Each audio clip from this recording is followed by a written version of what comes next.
Indian law books and statutes. Largely, we use these terms in a colloquial way. NGO. NGO meaning non-governmental organization.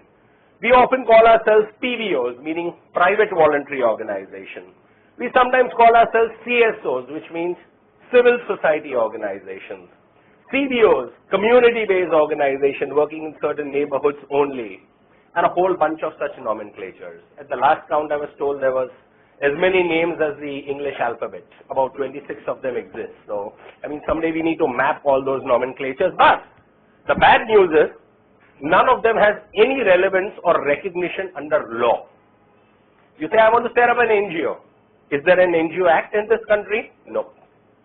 Is there an NGO commissioner in this country? The answer is no. Is there a registrar of NGOs in this country? No. Is this term recognized under law? Answer is no. You open any relevant law that affects you as an NGO. You call yourself an NGO. If you are in Maharashtra state, you can refer to the Bombay Public Trust Act of 1950. You can even see the Indian Trust Act, which is of earlier vintage. You can look up the Income Tax Act of 1961. You can look up the FTRA, the new one of 2010. Nowhere these terms are mentioned anywhere. So in essence, when you are established by whatever name you wish to call yourself, NGO, PVO, CSO, CBO, you exist in law for what is called charitable purpose or for religious purpose.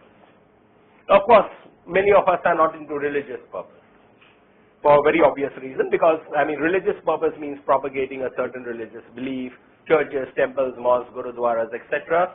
We fit in over here. Now many of us don't even like this term charitable purpose. We feel, oh, charitable is a very archaic term. I mean, we are more developmental organizations and we prefer to choose all those terms.